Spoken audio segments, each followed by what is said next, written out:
Hmm? Ah! You're listening to the Run for Your Lives podcast.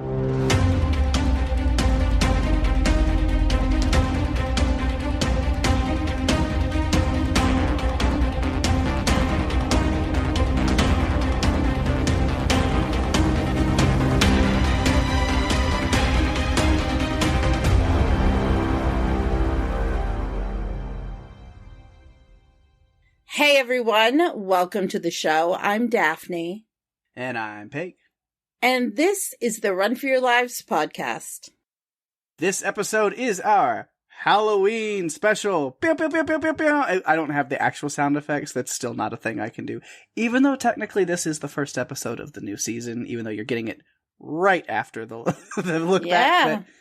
But it's how specials go. But yeah, Halloween special. And this week we are covering the supernatural horror film Pet Sematary, Bloodlines, directed by Lindsey Anderson Beer and released on Paramount Plus on October 6th, 2023, right there, this year.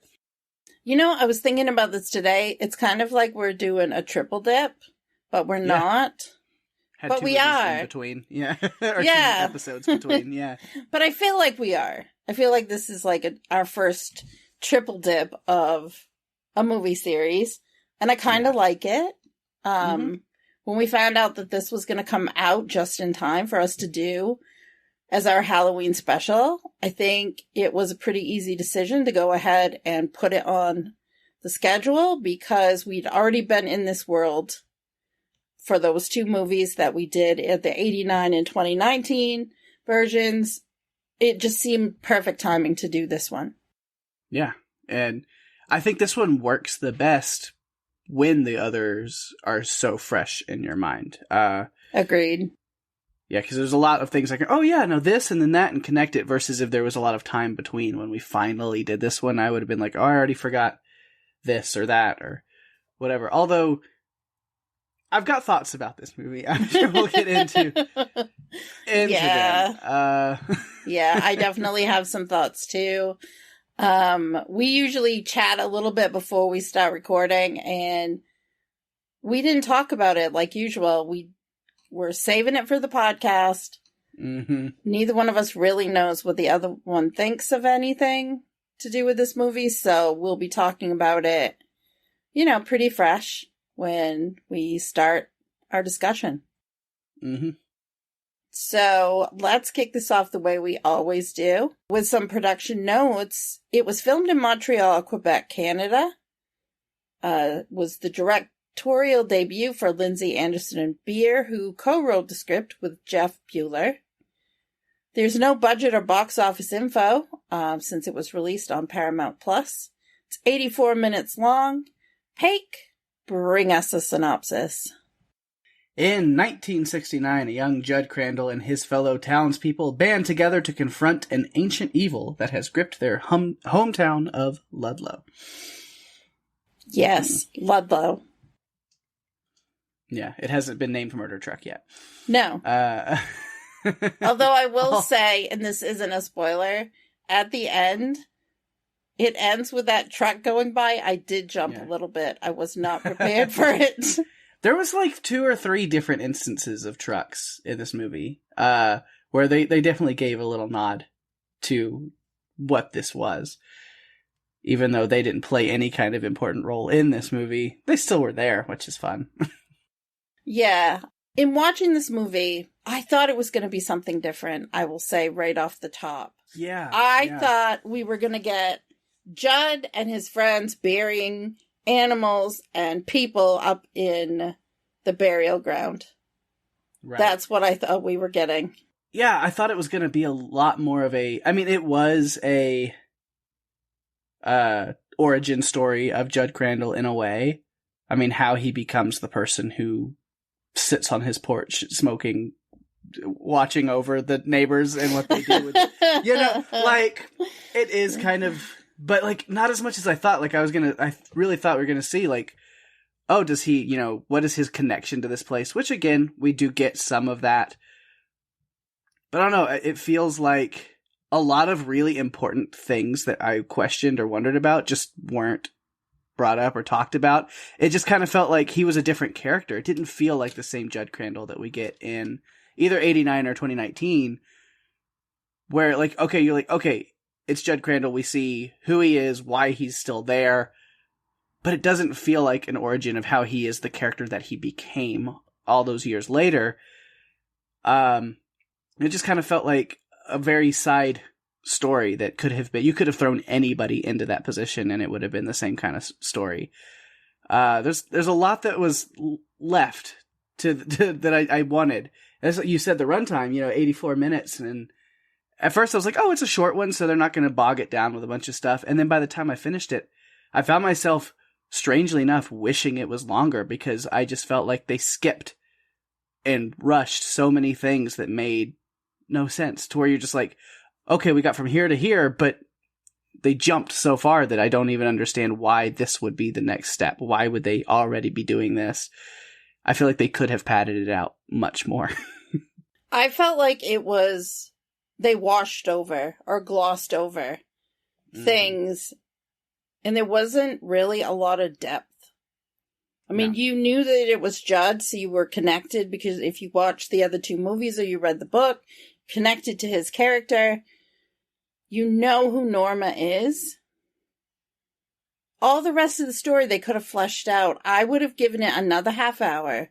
They could have fleshed out things a little bit more at the beginning of the movie, but they didn't. There were things that just were like dispatched so fast that I just was kind of like, oh, wow. That isn't, I went back and forth between this isn't what I thought it was going to be and why are they rushing so fast to get us to the conclusion? I will say this, Timmy as the antagonist, I thought was decent, but again, everything was just so fast. It really, I don't know if it needed some simplification in some places so that the other pieces could be fleshed out more. I'm not really sure. It's some weird things. I noticed, I didn't even take a note about this, but it's just, it popped in my brain. Judd's mother, is it Kathy? Yes. Crandall had this like scar and some kind of something on her leg. And I was like, well, that's weird. They'll definitely address that. They didn't. And then they never did, so I have no idea what that was supposed to be. I just thought of it. I wanted to point that out to you because I didn't know if you noticed it too. I'm like, oh, there's got to be a backstory to that. But we didn't get to see it. No, I didn't. It might have, honestly, I think it might have been better if they had, instead of doing Judd, if they had just gone back, to Judd's father and done his story. It might have been better to start because I do know that they are planning to do more or they want to do more. They're already talking about, they're talking about being able to go back and do some of the pieces, more of the history of the burial ground in Ludlow. And I'm like, well, we saw kind of how it really started. And then we don't know anything about the middle. And there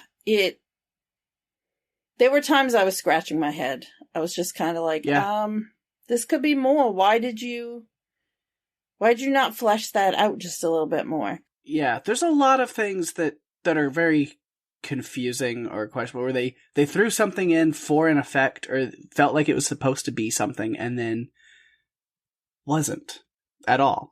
Or there's stakes that then became completely inconsequential. So it was, I agree. I feel like, too, they gave us these extra characters and then they were dispatching them very quickly at the end, and I was just like, why did we... I get why they're there, but you did not do anything with them. No. I didn't expect this to become, like, such a, critical, smackdown on this movie, but here we are. I'm sure when we really break it down, we'll have more positive things to say. But while we're just in this, bitching mood about it, why not? Because, yeah, you mentioned, like, just dispatching these, like, how dare they have the gall to kill off the Pam Grier off screen like that, like in a quick flash? What the fuck? I didn't get that. I'm like, what are you doing? I felt, honestly, it started with the mayor. I'm like, oh, he's gone. Okay. And then Pam Grier, her character, is gone. The sheriff, we don't really see anything that happened. We had like 2 lines in the movie, and then they try to make it seem like a big deal when he died. And I was like, oh no, Sheriff Anderson's dead. Anyway, let's move on. It's real strange to me how fast they dispatched them at the end. Am I supposed to care about this? Because I'm not sure. I cared about Marjorie, which is Pam Grier's character. I cared about her because Pam fucking Grier, okay? Right, exactly. They had a good cast. Look at who was in this movie. Henry freaking Thomas, okay? Mm-hmm. Pam Grier was in it too. David Duchovny. I mean, amazing. They just didn't, I don't know. I wanted more.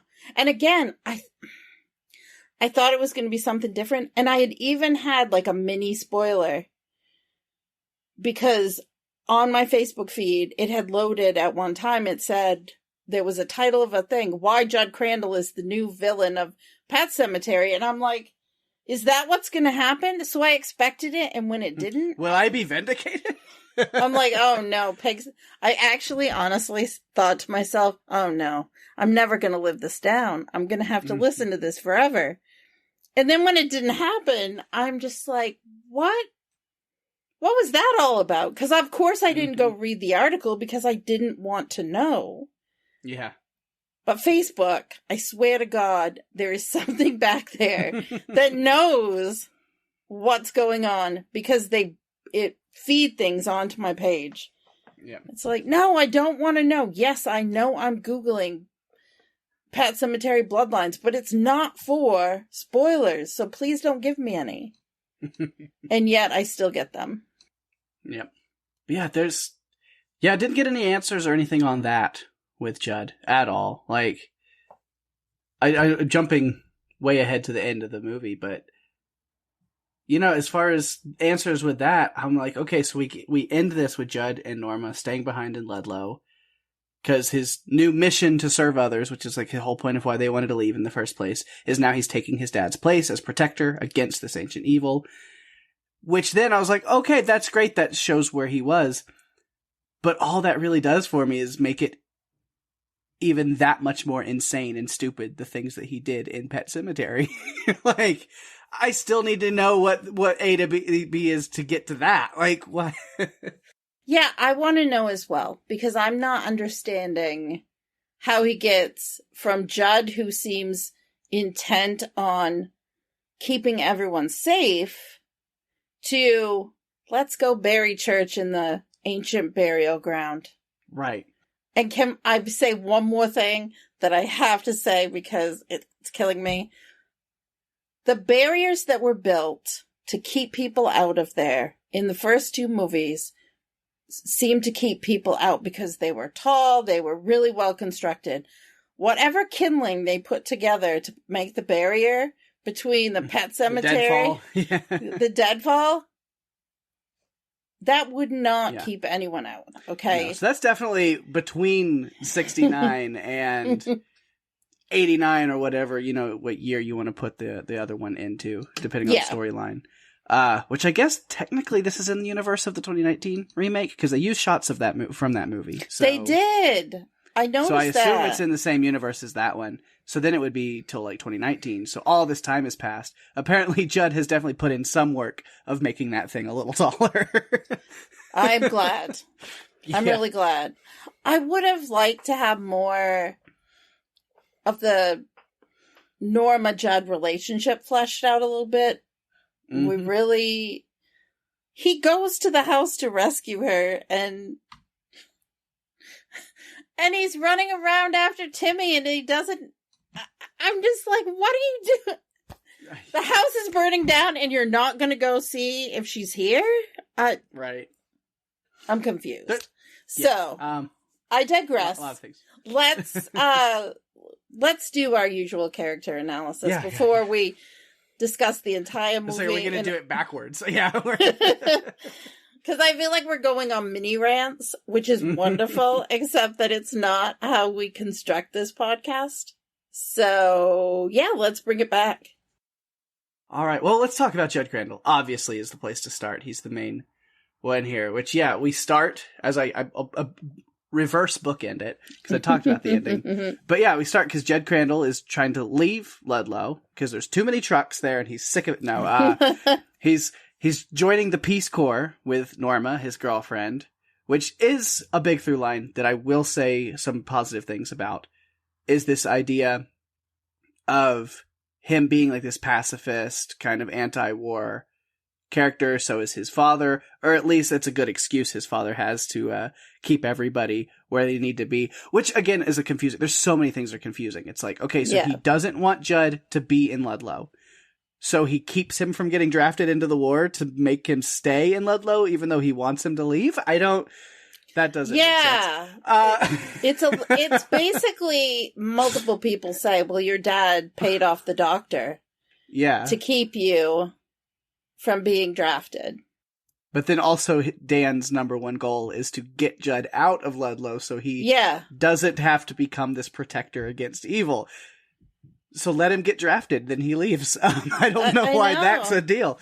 I think, honestly, though, it's probably the thought of him going off to war and not knowing. I mean, which one is worse? Mm-hmm. Keeping him in town near the evil or sending him out to war where he could come home in a casket? Like, I'm not sure what the thinking was, but I have a feeling it came down to something maybe as simple as that, because so much of this is simple, yet it creates these questions that you don't get answers to. Well, I'm sure, because I have a feeling that Dan Crandall is also a very like anti-war kind of progressive character as well, that doesn't want this for his son. So I can see that as well. It doesn't really tie the two things together at all, but I can see that being his character, although as anti-violent as he is, he's like, well, gotta go kill Timmy, let's go. I know, and I'm gonna bite my tongue and not go into the Timmy rant about all of that, so let's just keep going on about Judd, because I could go into the Timmy rant right now. But like I said, there is a through line of this, like, not going to war. Mm-hmm. I'll get to those things again later when they come back up. But so he's this Peace Corps idea. We're just going to leave him and Norma, take off. And apparently him leaving town is the biggest news that anybody in Ludlow has heard in 40 years, because everybody's like, oh my God, the first Crandall to leave Ludlow. And, oh wow, what a crazy thing. It's like, all right. He's accomplishing something major by getting the hell out of here. Look at the population of the town. Right. I mean, it's not heavily populated. Mm-hmm. So, yes, having grown up in a small town myself, a town with 700 people, everybody knows what everybody else is doing. Yeah. It's common, My mom would get phone calls about, oh, I heard Daphne had a fall at cheerleading practice. Is she okay? How they know, I don't know, but it's what happens. People are just into them. They know. It's like, small towns. Everybody knows everybody else's business. Yeah. So they're taking off, and they don't make it very far, which is, again, another thing I'm confused about, because it felt like there was some kind of power entity that was trying to keep them there. Although if he is this, like, bloodline of people who have been fighting against the evil, wouldn't it want to be like, yeah, just get rid of him so he's not around. Like, let him leave. I still don't understand that, but it's like, why would something be trying to keep him there when he's the one that's going to end up killing it in the end of this movie? I think that part of it has to do with wanting to have control over people, because even though the Wendigo, which is what I feel this is technically an enemy of the, quote, Watchers that are kind of trying to protect the town. I I think it also relies on those people and being able to communicate with them. And so I think it didn't want to let him out of town.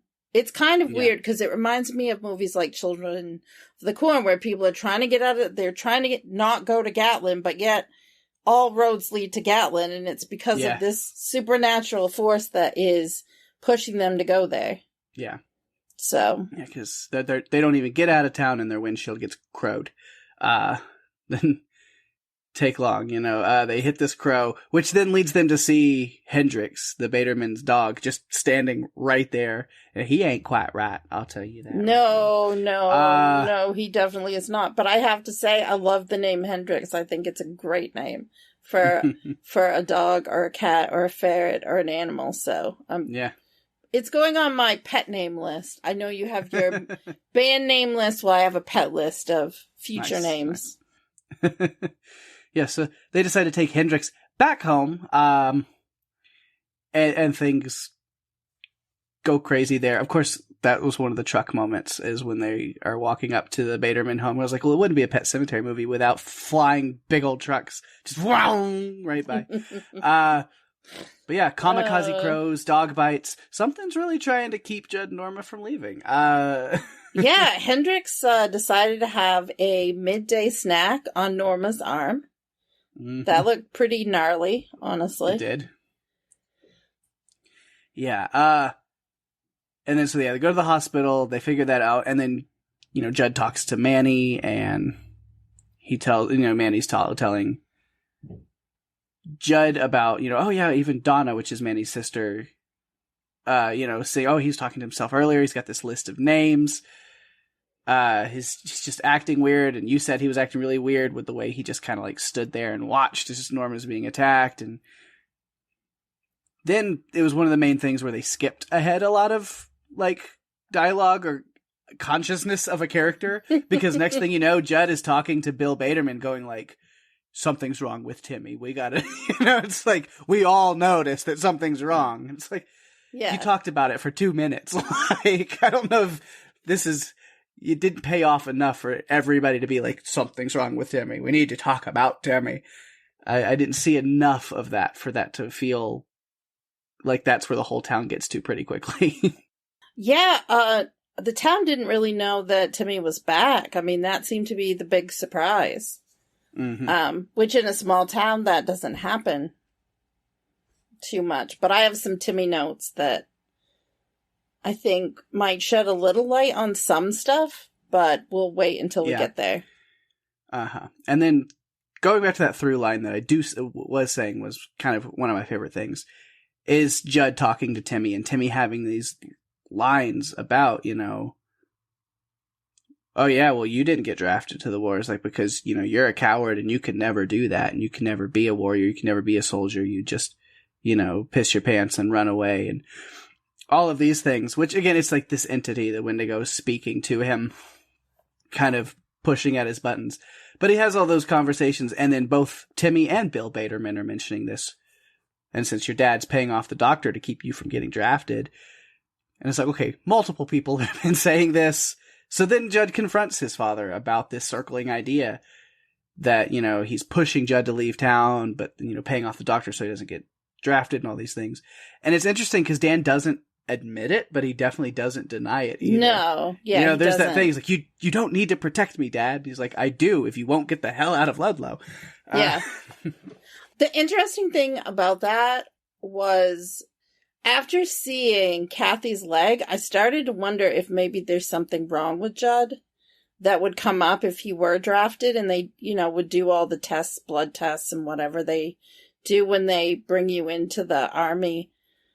I wondered if that was something that would just come out, and that maybe he was trying to keep that from happening by keeping him from going. I mean, again, there wasn't enough fleshed out about some of the stuff that, we never really get an answer as to why he's trying to keep him from getting drafted. Other than, I don't think any parent would want their child to be drafted.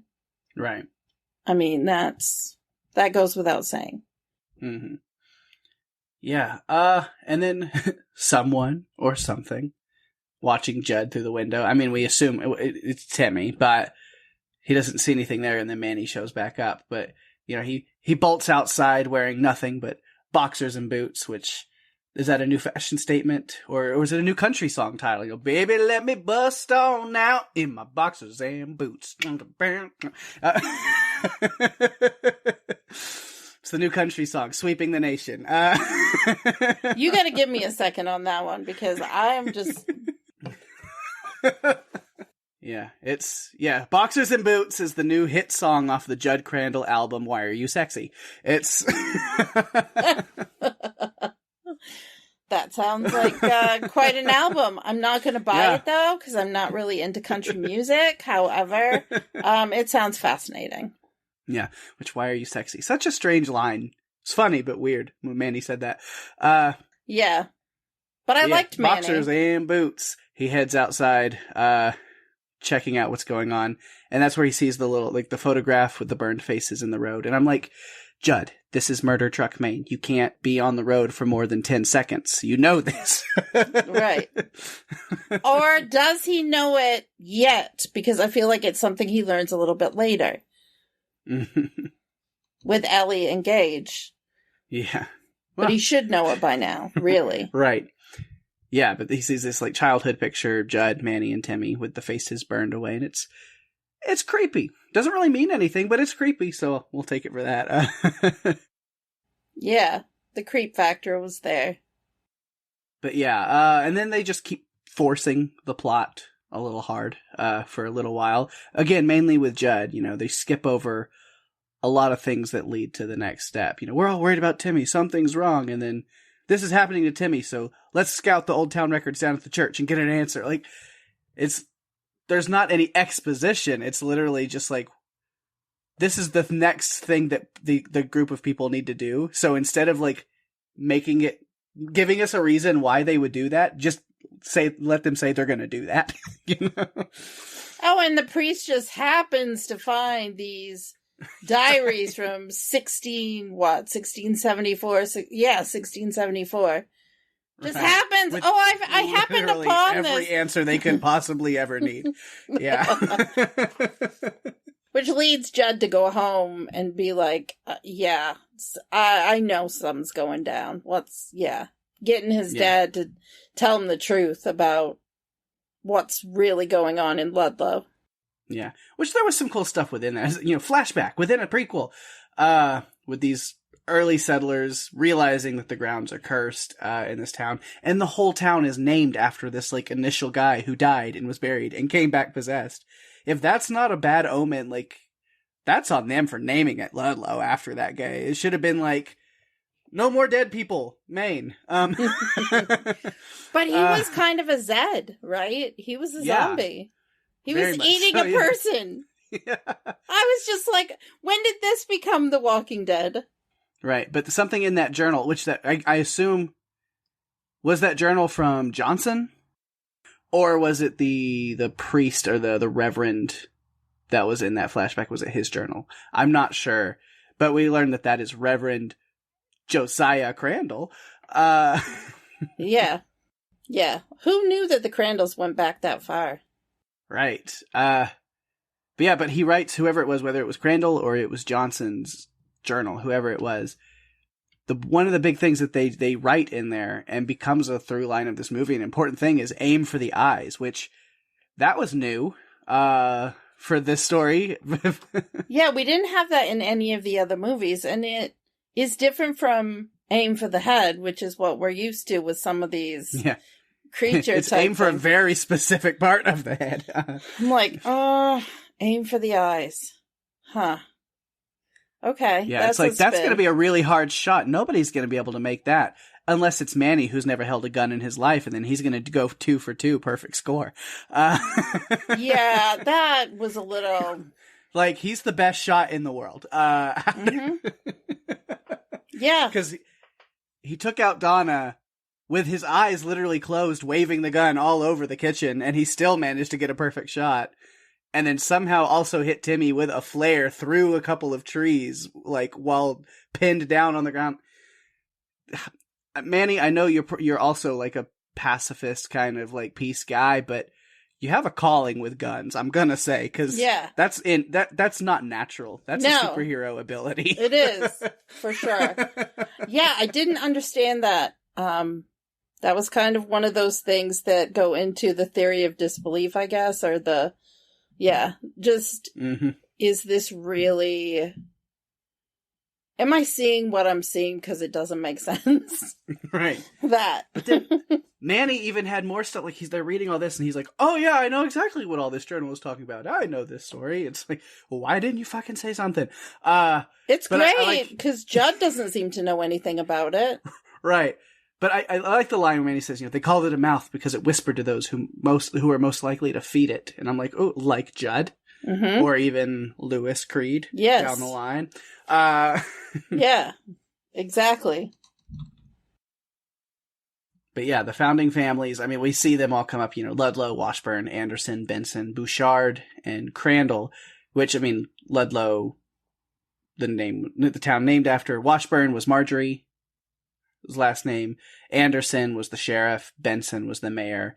We never saw another Bouchard, so that one was just also thrown in there. Well, you know what? If they had thrown one in, they would have been dispensed very quickly at the end, and we wouldn't have cared. Right. Yeah. Because that's how fast it was. It went. Mm-hmm. Yeah, and then you mentioned Judd going back and bringing this information to his dad, which I was confused. What was with the dramatic music when he's like, and these were the founding family names, and he's like, and Crandall, and it's like, dun dun. He's like, that's us. That's our family. And I'm like, yeah. Yeah. Did it take you 20-something years to learn what your last name was? Like, that's not the big reveal you think it is. Like, yeah. No. No. Sometimes I wonder what Henry Thomas, Pam Grier, and David Duchovny were thinking about this movie while they were filming it.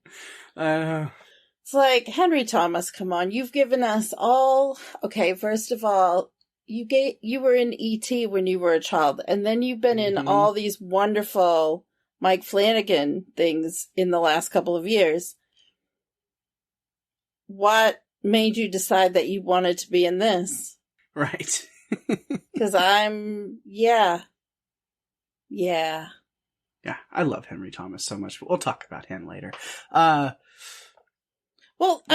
mean, this is its own story.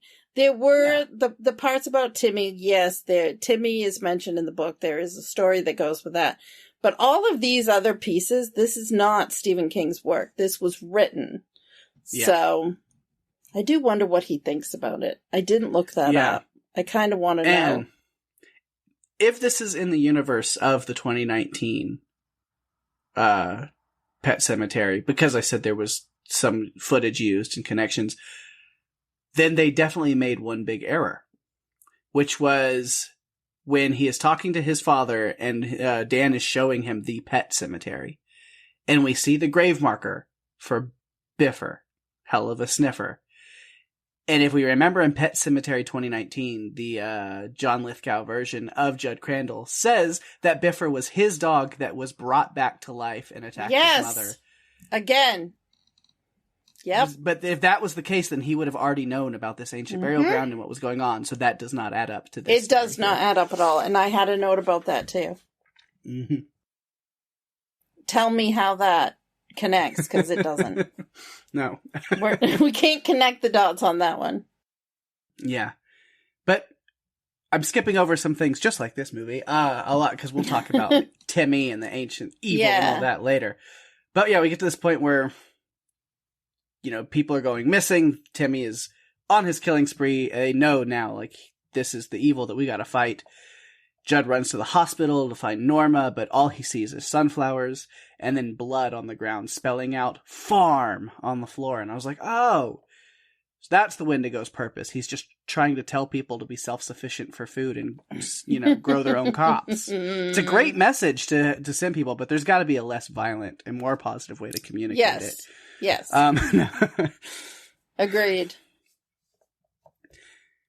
Yeah, but no, it's talking about the Baderman farm, obviously. Telling him that's where he needs to go. And I notice when they all get there and they decide to go inside and they have this plan to take on Timmy, the camera lingers on the axe in the wood outside the door for a little bit. And I was like, well, I bet that's coming back into play. And it definitely didn't. Just like there was another movie we covered recently where I was like, there's something that, and then it never. Do you wonder, are there deleted scenes that we're missing? Possibly. Because I was like, well, that axe is important. And it was like, no, it isn't. Not at all. It is not. I thought the same thing. But again, here's Judd being there wanting to rescue Norma. And then he doesn't even mention her again until she runs out of wherever she was with the clay and whatever she was in. Yeah. No, there's this weird thing, because after what happens with Donna in the kitchen, which again, I'll talk about that. I've got that under another section. But then Manny and Judd go into these tunnels, and they have this like quick little back and forth that I felt was reversed. It should have been the opposite, because Manny asks, he goes, what if I find Norma? Like Donna. And Judd goes, you won't. And I'm like, did they read each other's lines? Because I feel like it would be much more impactful the other way, you know? If it was Judd going, what if I find Norma like we found Donna? And then Manny going like, no, you won't. Because then it would be Manny comforting his friend that his girlfriend will be okay. Instead, it kind of feels like an unintended extra insult to Norma and Manny. Like, well, Norma's stronger than Donna was, so she's gonna be fine. Sorry your sister sucked and died, you know? Like... Yeah, I didn't understand that either, and I think it would have also shown that Judd was thinking about Norma, because honestly... Yeah, why is Manny the one to go, what about Norma? And he's like, oh yeah, shit, she exists. I forgot about my girlfriend. Yeah. And then he forgets about her again, because they crawl out and they go fight Timmy, and then don't care about where she is at all. And she gets out of wherever she is, which I can't even tell you what she was in. I mean, she was like in a tunnel that was filling up with mud, and she was all bound and gagged and tied up. And then somehow, after Timmy dies and the evil is stopped, she just like crawls out, completely unties herself off screen. Like, so this whole thing about her being in this hole was pointless. I'm like, oh, okay, sure. They might as well have left her in the hospital, okay? Yeah. She might as well have just been left in the hospital. Mm-hmm. Yeah, but circling back, again, because I've had a lot of negative to say about this movie, but circling back to that through line that I was talking about, that I've popped it back in here and there about Judd not going to war and the things that Timmy said to him. That really came into play in this scene where Timmy grabs Manny and is dragging him away, and Judd manages to stop him. But where Manny stops is on top of this tripwire, where if he moves, the place is going to blow, which, where did that come from? Who knows? Why are there tripwires out in the middle of this main town? Unless did Timmy put that there himself? I guess, but it seems weird. I wouldn't put it past him. Right. Like, I feel like it's something he would have done. Yeah. Because Timmy wasn't, I don't think, a problem in this movie. I think Timmy was Timmy as the antagonist, I thought, was a good thing. Yeah, it worked great. Good, yeah. Yeah, but anyway, Manny's on this tripwire, and then Judd goes into this, like, leader mode, where he gives Manny the flare gun, and he says, you stay right here. You take care of anything comes back, and like you fire that off, somebody will find you, and we take care of this. I'm going to go and finish off Timmy. And it made me think of when Timmy's telling Judd, you'll never be brave enough for war, but right here, that's gone full circle, and he's proving that wrong, because he is a soldier. He's the general of this team right now, and he's taking charge, and he's taking care of his men, you know? Exactly. So I did enjoy that. Like, that one through line was like, well, that's a great character arc for Judd. Too bad there was no others. And I don't think Judd, teenage Judd was not a bad character, but he just wasn't. We didn't get anything. Like, it wasn't fleshed out as much as I think it needed to be.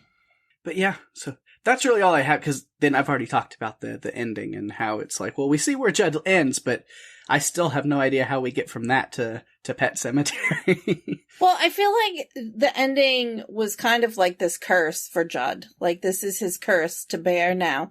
The curse of his family to stay and be the protectors. You know, his father had done it, and probably his grandfather had done it too. Yeah. And he was going to be cursed with this responsibility to stay and monitor and manage this situation. Yeah. It's like a burden. Yeah. And so, of course, the person whose entire life meaning is to protect this town from this ancient evil of using the burial grounds, the first cute little girl who has a dead cat, he's gonna tell the dad, oh, you can use this burial ground and start this whole thing. Like, yeah. I want to know what happened between points A and C, because we need to get the B in the middle. Like, what else happened in the last, 50 years? Right. I want to know. I need to see. After everything he went through here, like I said, a little girl with a dead cat shouldn't be the thing that just ends all of it. And he's like, oh, yeah, you know, all the stuff I've been working for 50 years. Yeah, who cares anymore? Yeah, it doesn't matter. No, it's over. Yeah, that's pretty much all I had on Judd, too. I feel like Judd knew the evil because he got to see it. And I don't think the Judd that we meet in this time frame would have done what he did in the future, because he seemed to really understand. The only reason I think he would do such a thing is if so much time had passed that he forgot just how bad it was, or he was manipulated by the Wendigo to forget just how serious it possible. was. That's my thought on it. Yeah. It's possible, for sure.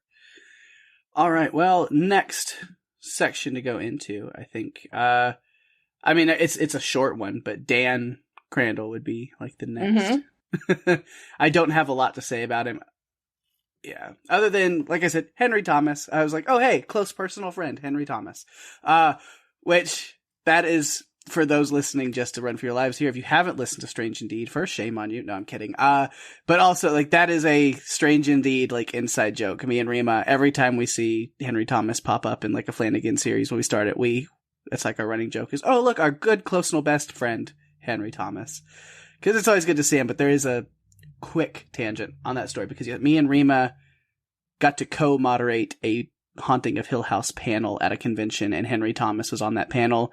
And so even before moderating and interviewing him on the panel, we spent a little time with him at his booth and like talked to him just to get to know him a little bit before. And he's such an awesome guy. He's so nice. He's so sweet that like both me and Rima like felt the few times we talked to him on and off stage over that weekend, we were like, he's so friendly. It's like, we felt like we made a friend. He's so nice. And so now anytime he pops up in a series or something, or a movie or whatever, it was kind of our running joke. It's like, oh, there's our best friend, Henry Thomas. Yeah.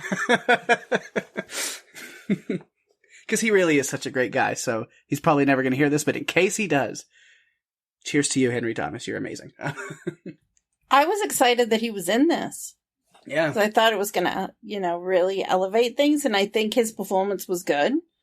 There wasn't, I just questioned. I wanted more, of course. I wanted him to, I don't know. Now I want more of his backstory because I want to know. Yeah. I feel like maybe we'll get more answers if we dive into his story. Yeah.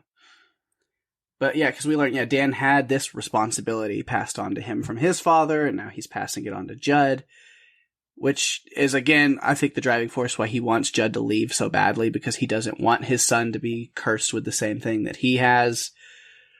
Although it doesn't matter, because even after he dies, it's like, well, he's going to do it anyway. Judd's going to stick around whether you liked it or not. And I wondered, who did he think was going to monitor things? Like, when he died, like, who's going to monitor shit? Like, I don't understand. I mean, what was it going to fall onto? Because, like, the other townspeople, like, the other people who were, like, in those lineages didn't have kids of their own, as far as I could tell. Like, It kind of seemed like that was it. Yeah, I feel like Judd was really the last line of defense. So, I am not sure what the purpose was. Like, what the thought process was when it came to him leaving town. Yeah. I think it is interesting that Dan Crandall is the one that originated the saying of the sometimes dead is better, that Judd carries on. He got that from his dad. In the death scene, which that whole like scene with Donna and in the kitchen was really interesting. With Manny repeating, don't shoot her, as she keeps stabbing him. It's like, you gotta let go at some point. Did you notice what she was stabbing him with? I don't know. Scalpel. Oh, nice. Yes. That's good. Yeah, it's a nice little tie into Gage. Yeah. Even though Manny is the one, like I said, that got the kill shot through the eye. But not until after she shoves an entire rifle through Dan. Which... That did not... that was rough. Pretty brutal. You have that wasn't Donna anymore. Sometimes dead is blah! And you're like, all right, there's... Yep. Sometimes dead is blah. It truly is. That's a new poster. That's a new poster for this movie. Sometimes dead is blah. Sometimes dead is blah. Yeah, I don't have a lot on Dan. I just, it was a good performance. I just really, I don't know. Henry Thomas doing the best he could with what he got. That's well, Burt Gummer does that a lot. Yeah. When he's deprived of critical need-to-know information, he just does what he has to. Right. Yeah, so. So really the next one that I really focus on is kind of the evil entity, the villain, Timmy. I do have other notes about other characters I'll get to, but seems to be the next one to really focus on. I think it is interesting that because, again, if I'm assuming this is within the 2019 universe, a prequel to that one, the name of the Micmac tribe is brought back in to play in this one because it was not mentioned in 2019. Yes, I thought that was kind of strange. But they were kind of painting it as a good thing. Like, they had the masks, and it was about protecting. It was about a protection. It wasn't about evil. Yeah. But it still, again, wasn't fleshed out enough to really... We got that flashback and other mentions. Yeah, which one other thing we did not get any flashback or mention to, really, in the 2019 movie is the Baderman story. Like, we get the name of Timmy Baderman shown, but, like, what's different from the 1989 one? Because in 89, they actually had, like, a flashback scene of them burning down the house and what happened with Timmy Baderman after he was dead and then brought back from war and then buried and re-alived. But that's kind of different than this because they never really say, but given the noose that his father is like, has this noose. Yeah. I'm kind of thinking that maybe Timmy did come back from war. And there are theories that he basically, that he came back alive, like, but severely traumatized. And so he committed suicide. And his father brought him back. That could have been. Yeah. I didn't really pick up on that necessarily, but. Well, he had that whole. As well. I was wondering what that was. And you know what? Now that you say that, because I read it as Bill had that noose in there as he was considering taking his own life because of what his son had become. But no, I like that better, that Timmy did return home, but couldn't deal with the trauma of war and took his own life and then was brought back. That does make a lot more sense. Because, I mean, Timmy came home and, he was traumatized. But again, the end that we get with Timmy dying kind of in that water does not fly with the whole burning down the house. Yeah, burning down the house. It doesn't fly with it because if you think about them going, I mean, do they take him and his dad's bodies back there so that they burn up in the house? Maybe, but that's the thing, because in the 89 storyline, that was the story, and we see that. But in 2019, again, in that movie, there was like a mention of the name Timmy Baterman, like in a newspaper clipping, but literally they never talked about it. Yeah. So that makes this, again, why I feel it's in the same universe as that movie, because this is that prequel scene just in an entire movie now. Yeah. I kind of liked it. I kind of liked getting that, you know, that backstory, but they didn't really give it to us. We had to kind of piece it together. Like, it wasn't as in your face. But as far as Timmy dying a second time, he died in the water. Because Manny shot him through the eye with his eye. I mean, I don't know how he did it, really, honestly. Right. Yeah. Yeah. And where this story is different than the 89. And I don't know what the book says. I have not read the book. I need to add it to my collection. I have a whole stack of Stephen King books that I own that I have not read. You don't have this one, right? I don't have this one yet, no. You kind of, I think you need it, and I know our friend Jeff picked up what? No, you picked up Dr. Sleep? I picked up Dr. Sleep in Maine. Yeah, and Jeff picked up a book too, I remember. One of the new ones. Yeah. Yeah. So, yeah, I think you need to read it. It's a good one. I'm curious, like what's the novel canon of this? Because in the 89 movie, we see that like Judd was already an adult, and him and the other adults in the town went and burned down the house because of what Timmy had become. And in this one, Judd is close, like childhood friends with Timmy. They grew up together. So there's a difference there that I find interesting. I think it's similar to this, but I'm not 100% positive because I read the book so long ago that I can't remember. Yeah. And because we've already covered 2 of the movies and we're covering this one, it's all starting to mesh together. It's all jumbled, yeah. It's all meshing together and I can't keep it straight. So. Right.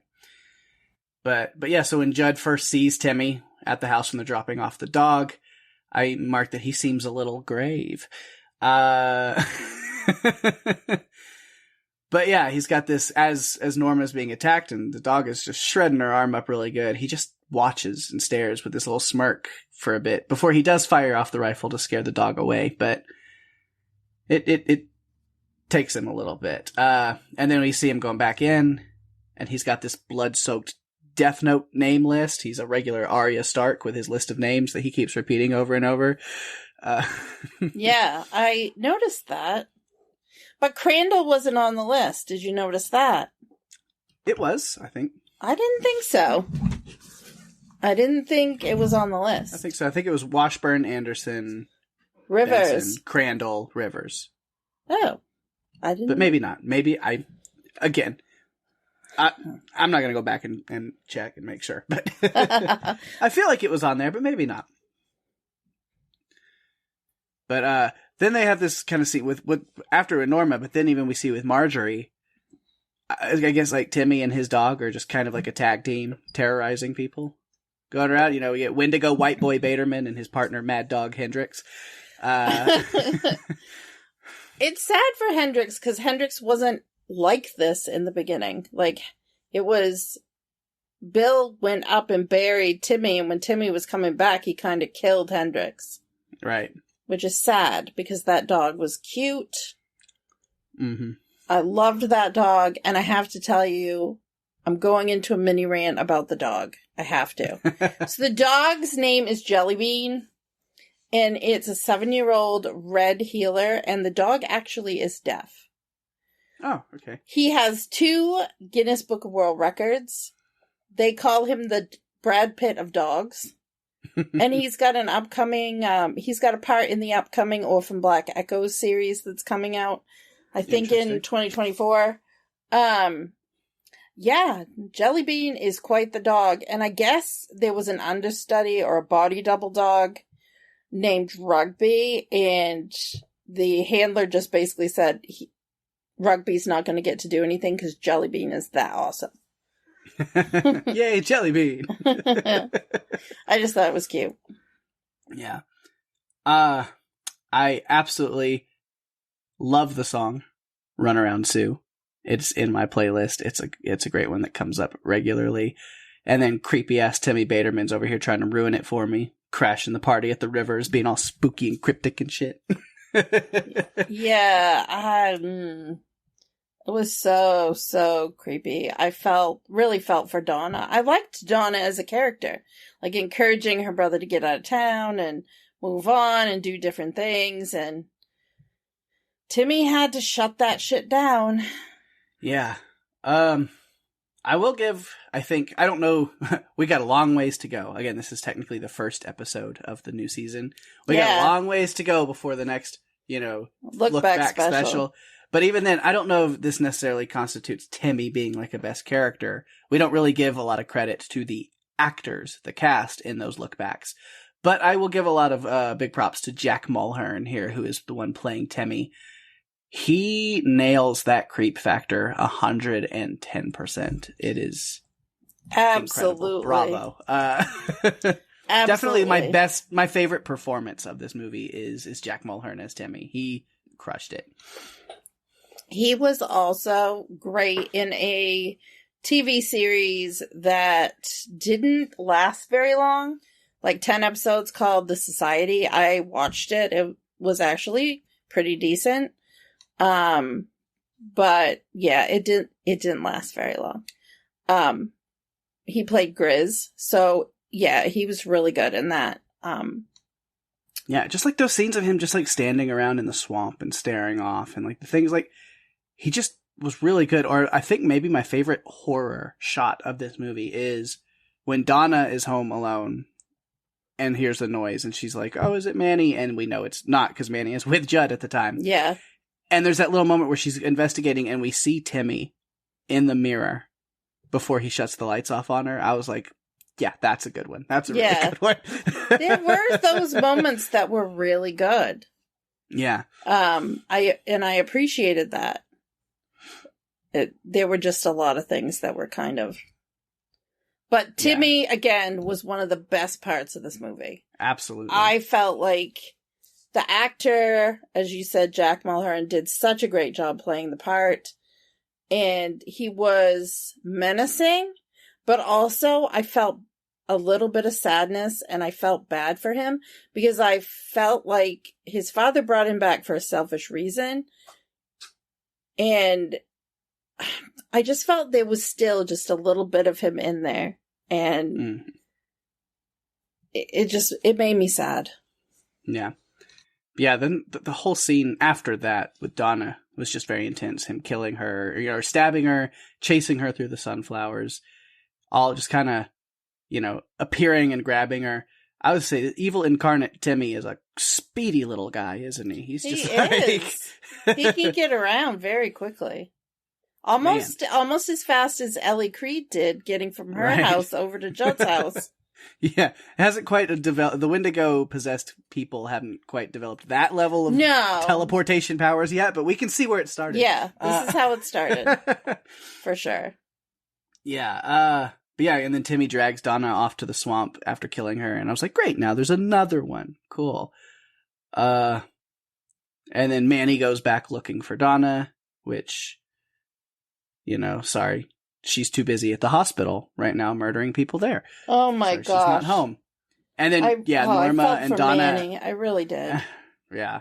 But then Norma and Donna at the hospital. As much as Norma, really didn't have much to do in this movie. No, she didn't. That was, that actress's time to shine, was the hospital scenes. Because I will say, every time she ran up or down a staircase, I was getting flashbacks, and I was talking about scalpels, right? I was anytime she was on a set of stairs, I was like, oh God, here we go. We definitely we don't need that again. We've already had it before. Definitely don't need it again. Yeah. But then, really the only last thing I want to say, it's not really Timmy or even Donna specific, but just about both of them as Wendigo possessed creatures, is the choice that this movie made, that anytime one of them made any kind of movement, it's accompanied by all of these cracking sounds and stuff, which I kind of dug it. It was effective. I did too. I'm like, this sounds like they're dead. Mm-hmm. Like, this is the sound it would make, rigor mortis is set in and they're just, everything is crackling. Yep. And I was okay with that too. I thought it was a good added effect. kind of a little update on what we've seen before. So Yeah. I definitely appreciated that. I was sad, I was sad for Timmy that he died. Just because I feel like, Bill, I have to question this though, Pake. How the hell did Bill know about the burial ground? Who knows? Because it seems to me that it's not something that's public knowledge. Right. So how did he know about it? Not a clue. They don't say. Yeah, We don't know. Don't know. That was another question. I feel like I was left with more questions from this. So, I'm sure if they come out with another one, we can cover it. We'll see. Yeah. Maybe it will answer some of the questions that we have. I don't know. Maybe it won't. I'm not sure. But yeah. Anyway, so that's all the Timmy kind of stuff that I've got. I do have other notes about other characters, but it's really kind of I would just run through extra thoughts. So yeah, in case you've got some more. Mine are basically why on earth we had to even know about the mayor and the sheriff and Marjorie if they were going to be dispatched so quickly. I mean, there was a little bit, you would get just a tiny bit of tension and then they were pulled away. Yeah. Which gave you the, indication that Timmy was real active, keeping things going. He was really he was dispatching everyone very quickly. But what was he doing with them? Because we see him grab Benson from under the stall and just pull him, which I was like, well, yeah, Benson, you start snooping around and peeking under stuff, you're gonna get grabbed. It's like you've never seen a horror movie before.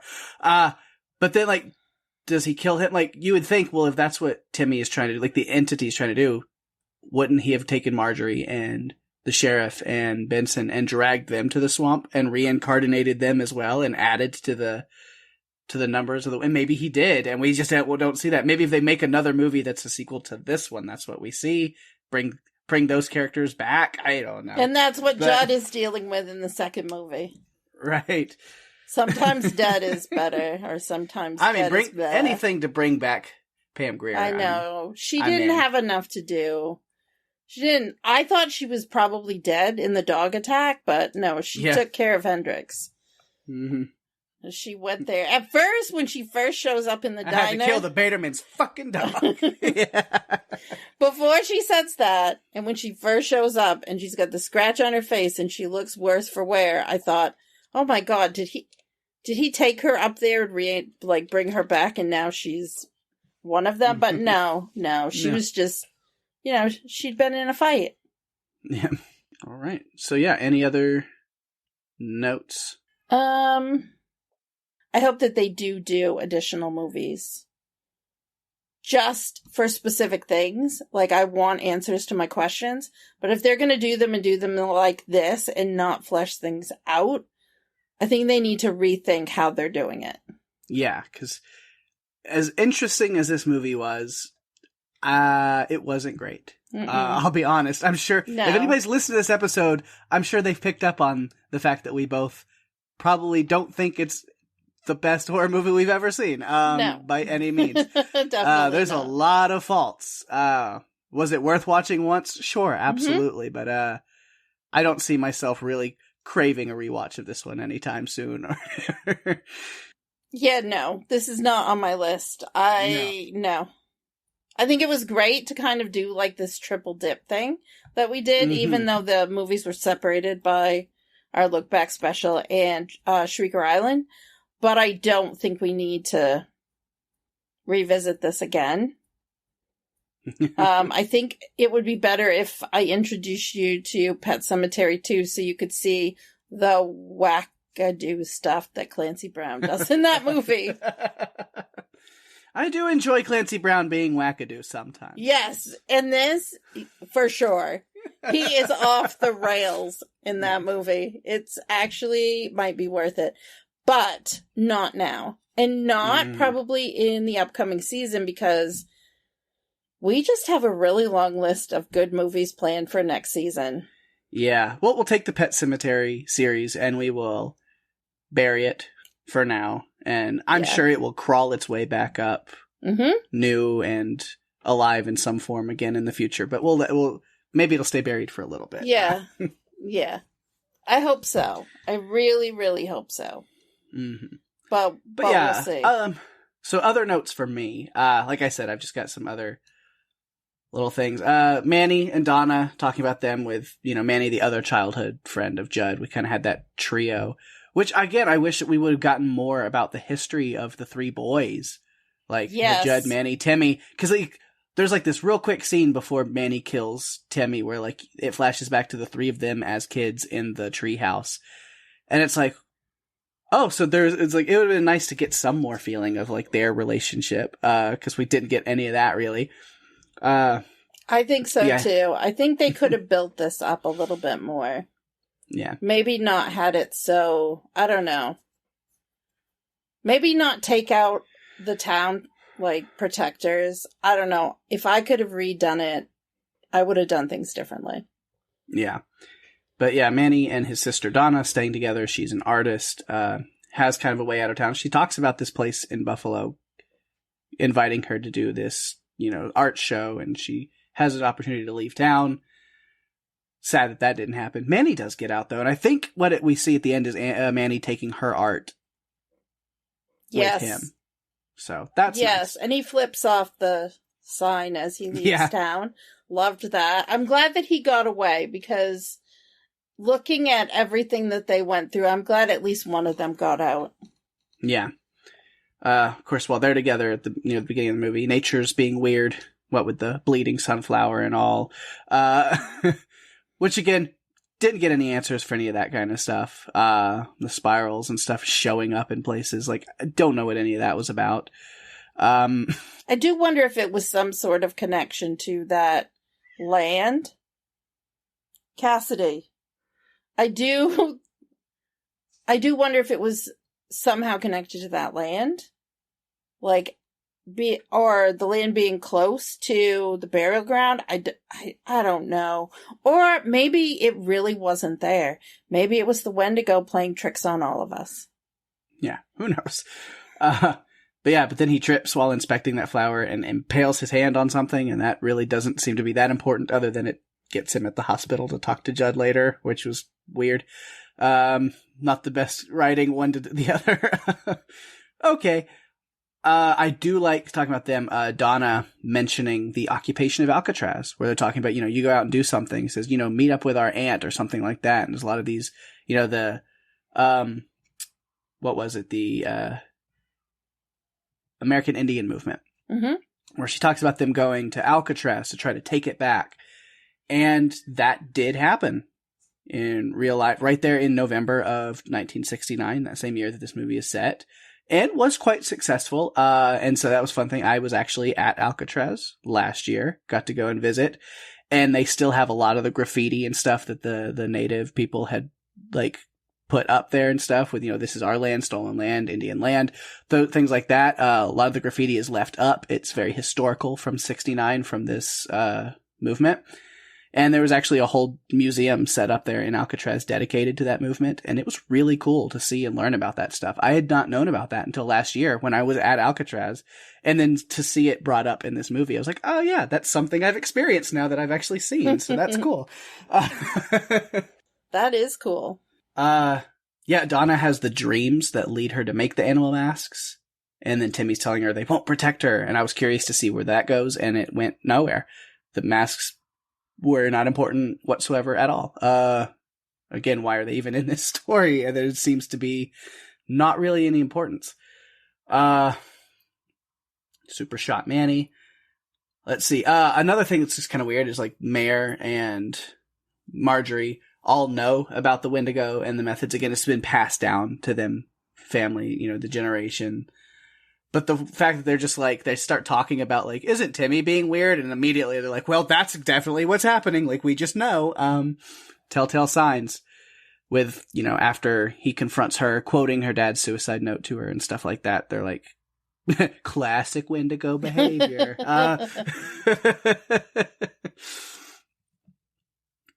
But yeah, Marjorie Washburn, played by Pam Grier. We've mentioned her a bunch of times. One last shout out, the Pam Grier, Foxy Brown herself, cultural icon. Great to see her. So amazing in this movie. I knew she was in it again. It was one of the draws for me. Yeah, yeah. Her, Duchovny, and Henry Thomas, just because it added a little bit of clout to the movie. Right. Having their star power associated with it. And they were definitely highlights of the movie. Even David Duchovny as Bill Baderman. Like, it was a small role, but it was an important role. Mm-hmm. And I think he accomplished everything he needed to do with that character. Yes. For sure. Agreed. And then let's see. Oh, yeah. The quick deaths we talked about. And then this last thing with Bill in this version, Bill is the one that like was behind the plan to burn him alive in the house with his son. It's not how it happened. Because we see in 89, these adults, like I said, led by Judge Crandall, come in and set the house on fire. And then they're like telling Bill to get out and he doesn't. But in this instance, the initial plan, Bill was like, I'm just going to go out with my son because I made the choice to bring him back. Right. And that's taking responsibility for what he did. Yeah. Which not everyone does. Right. And then, so it's a sad end for Bill, and this is my last note, is just because Bill finds Timmy in the tunnel and has the opportunity to kill him, just pointing the gun at him, and then we get the quick little flashback, and he just sees, of course, the little boy that he once was, his son, so he's not able to do what he's able to. We hear the gun go off, but I wasn't sure exactly what happened. Was it that, like, he shot at Timmy and missed, or pulled, away? Or did he shoot himself? I thought maybe he shot himself. There's a few, because then when we see Bill, I mean, he's also got his, like torso ripped open, like a zombie had, like Timmy had also, like, dug into him. So it was like, did Timmy kill him? Did he kill himself? It's left very open-ended. We don't really know. But we do know that Bill, when given the opportunity to take care of it himself, he was not able to. Yeah. Yeah. I mean, you can understand it if you go back to looking at Manny and Donna and how he was so conflicted. But yeah, so that's all the notes that I've got. I am done. You know what? Talked it out. That's pretty much everything that I have. We wish Judd Crandall the best in keeping Ludlow safe. Mm-hmm. Yeah, hopefully his new post right there on his porch with cigarettes and beer. He keeps this evil entity at bay forever and never ever lets anybody bury their loved ones or cats or truck hitting children ever again. Yeah, I think we know the answer to that question. Yeah. Or that thought. We know what's going to happen. So I think we know what's going to happen with that. Yeah. Unfortunately. Right. So yeah, that's all I got. You said you don't have any other notes either? You I feel like we've talked it all out. It's Halloween special? Done? Yeah. It's time for us to take a break. We finally made it. There might be some feedback.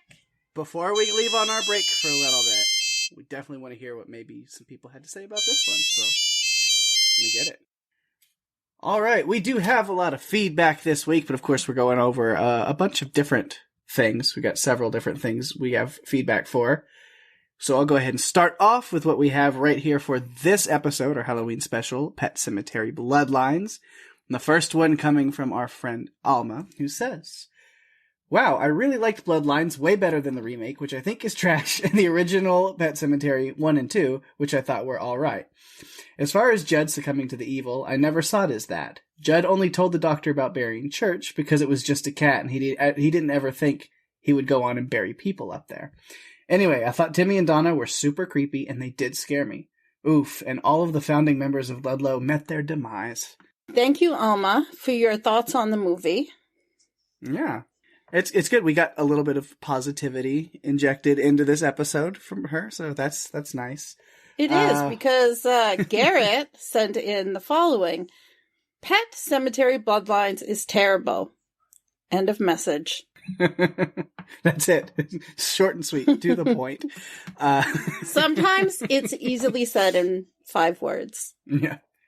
Catherine messages us as well with kind of a similar thought, but more thoughts on it. It says, such a disappointment. I was really hoping for a solid explanation of Judd's behavior with Lewis and Church, but the events of Bloodlines made everything more confusing. It's been years since I've read the book, but I thought it was something like his relationship with Timmy was why Judd was targeted by the evil force, and that it was only in his old age after the loss of his wife that he succumbed to the evil. Pascal's ghost was supposed to be the good counter, trying to influence people who could stop Lewis, but he failed. Bloodlines didn't convey any of this, nor did it provide an alternate explanation. Of course it didn't. I had high hopes going in. I thought I knew what it was going to be, and it wasn't. So, so we also have a message from Catherine about her favorite movies from season 6, and she said the following. Jaws 2 is not only my favorite movie covered this season, but the shark is my favorite character. Being able to take down a helicopter after surviving a boat explosion is pretty impressive. But my scariest threat would be the curse from Smile, with Mad God being runner-up. Overall, this season had a great balance from the disturbing battle royale to the comedic little evil, with plenty of creature features and supernatural too. I'm looking forward to next season's lineup. Thank you, Catherine. It just feels so good. Catherine, I'm sure you don't even know how awesome that message is to read and see, because it feels really good to know that we have like a listener who's like checking out all the movies we're doing and really following along with what we're doing as a season, as a whole, and like as a show, and that's really cool. So we really appreciate you being a dedicated listener and writing into us, and hopefully next season we can have some really cool, fun stuff for you. We've got some really good stuff planned already, so I think it'll be good. Yes, we do. And it kind of reinforces something that we did a little bit different this season, where we weren't necessarily planning every movie out so far ahead. We're kind of, thinking about what would be good to cover when, without giving it so much thought that we were creating an algorithm in our heads or something. It was just really like, okay, we haven't done this in a while. Let's do this. And I think it worked really well. And hearing from you, Catherine, it really helps reinforce that the more laid back approach is something that's working. All right. And so, of course, we said last week that we would have, or what is even like last week? It's just a couple days ago, because I forget. It's Halloween special. It's different. We were releasing on a different day. But we did say that we would be following up with the look back, and what we decided the top movie of the season would be, thanks to the listeners and your help. And we did get some input. We got votes on a couple different platforms. And so we'll read off as comments some of the comments that we got that count as votes that people say. So I'll start off with this one from Edward. It says, Diana and I, which is his wife, vote for Shaun of the Dead as the best film you covered in season 6. Thank you, Edward, for placing your vote. It's very much appreciated. Randy says, 28 Days versus Shaun is a tough call. I think Shaun takes the lead, though. I haven't seen Insidious, so my opinion, it's just the worst. I hear that in Randy's voice, him saying that, being sarcastic. I love it. Then Catherine, Catherine, 3 comments in one feedback section. Yes, Queen of the feedback this week. Says, I was struggling to decide, so I asked myself, if I were to watch one of these 3 right now, what would it be? Easily, it's Shaun of the Dead.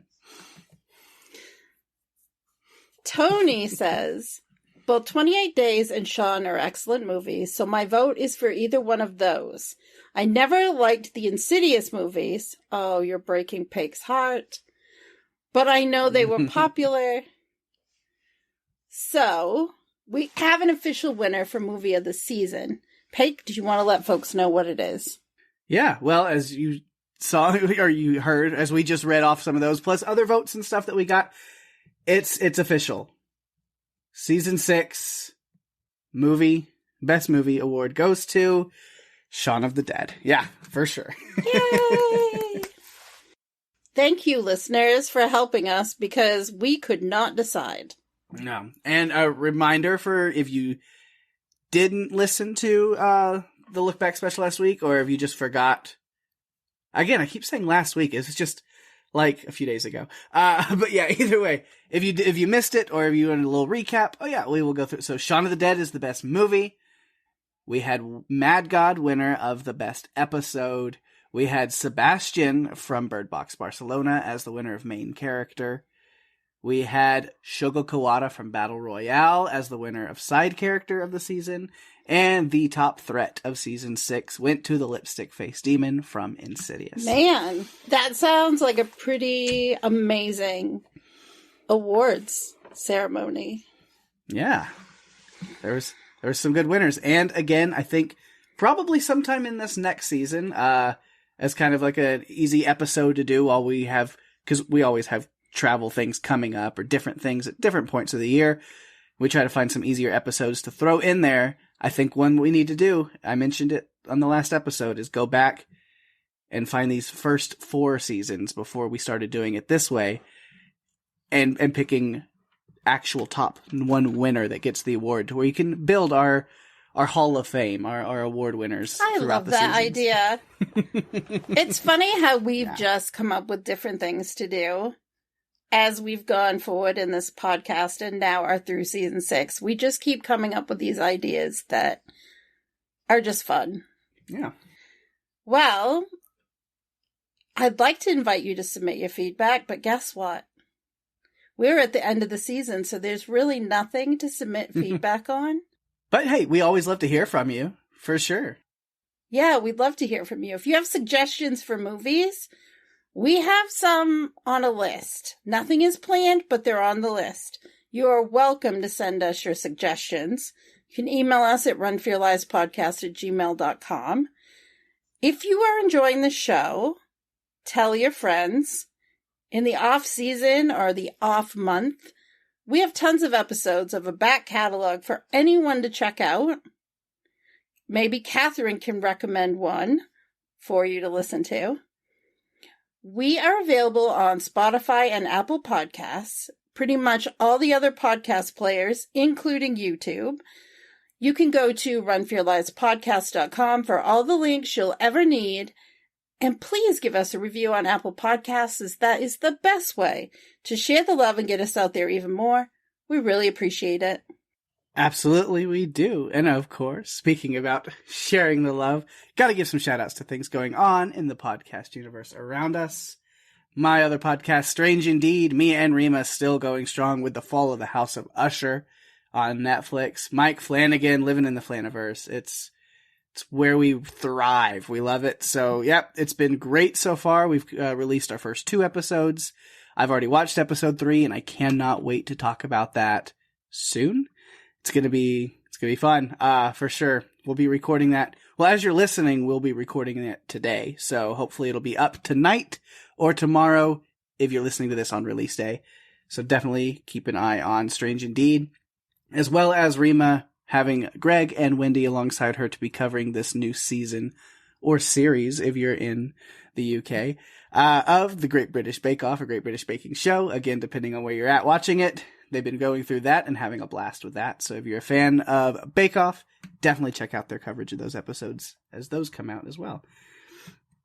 But lots of great stuff going on in Podcastica. Of course, The Cast of Us, which is the Last of Us podcast, started as the Walking Dead cast originally, and they're going back to those roots, even though The Walking Dead is over and there's no spin-offs currently airing right now because the Rick and Michonne show doesn't come out until probably February or so, I believe. So they are now starting the official Walking Dead rewatch from the pilot episode back through, having seen the entire series, knowing everything that's gonna come, everything that's gonna happen, and kind of rewatching it from that lens. So start back on that journey with Jason and Lucy as they start all the way over for a rewatch of The Walking Dead. Should be a lot of fun. Absolutely. And the Lokiverse podcast as well, a Loki podcast, Alex, Sidney, and Kirk going through Loki on Disney Plus, which, you know, their episode for, there's episode 4. It sounds like I'm just repeating myself on skip, but yes. Grammar, episode 4. But that's what it is. Which, no spoilers, but holy shit, that episode. So, yeah, a lot to unpack with that one. And Alex, Sydney, and Kirk should really be there to help. They're super fans of it, so it'll be great to check out what they have to say about that. And I am dying for the next episode of Loki this week. Bring it to me, please. And lastly, of course, I gotta give some love to Revisited with Ben and Kristen as they are continuing through Ted Lasso rewatch. Episode 5 of season 1 is where they're at this week. Just the wonderful, wonderful Ted Lasso. Lots of positivity, lots of joy, lots of heart. Great show. Highly recommend watching it. Of course, this is a revisited, so there will be some spoilery stuff. So binge through it, live that show, love that show, and then go join Ben and Kristen on a rewatch, because you can never get too much Ted Lasso. You know what has been my positivity goodness to watch lately? Our Flag Bean's death. Yes, I'm not caught up, but I did watch an episode. I watched the Calypso's birthday party episode with lunch today. And part of me is like, I need to find some friends to do a Calypso's birthday party. We like dress up in ridiculous costumes, do drag, do all kinds of stuff, sing songs. It just made me be like, this is something I want to do now. I need to be Calypso. You want to dress up as Calypso? Maybe Christian Yarn does it really well. So oh my hey, gosh, I loved that episode so much. And honestly, yeah, the season was great. No one's covering it. Like, I haven't heard a podcast on it, but oh my gosh, I love this show so much. I mean, Taika Waititi anything is amazing. Taika, yeah. He is. He's anything amazing. Taika, which he's got a new movie coming out. I saw the preview for it today. It's coming out soon, and I'm super excited. Whatever he does, so. It doesn't matter. Yeah. I'm on board. The season of Our Flag Bean's death is, I mean, it doesn't seem like it would be like a conventional feel-good show, but it really is. I just love it so much. It's great. This would be where you would say to me, well, you can always come back to Run for Your Lives next week. Except... but they can't, so... Yeah. As usual, as we have finished another season, we are going to take about a month off. Get through November. We will be recording episodes, getting them ready for you for December. However, we take a little break from posting to just bank up some episodes. Take a break, enjoy November, relax a little bit. But we're coming back to you for season 7. And season 7's actually technically already started because this Halloween special is season 7, episode 1. Mm-hmm. Yeah. So you've already started the new season with us. But yeah, we're going to take a little time off before we finish it up. But the rest of this season should come with a lot of fun stuff. We definitely have some movie favorites that we still haven't touched coming in. We're going to continue on with some series, maybe start some new ones, maybe have some unique special guests that we haven't had before, and play around and do a lot of different stuff. So I'm looking forward to it, to see what we get going the rest of the season. It should be fun. Me too. I feel like we had a lot of fun this season, but I'm so excited for the movies on the list for next season. But with that, we've reached the end of this episode. Thanks, everyone, for listening. I am Daphne. And I'm Pake. And if you have to run, you'd better run for your lives. And remember, sometimes dead is bleh.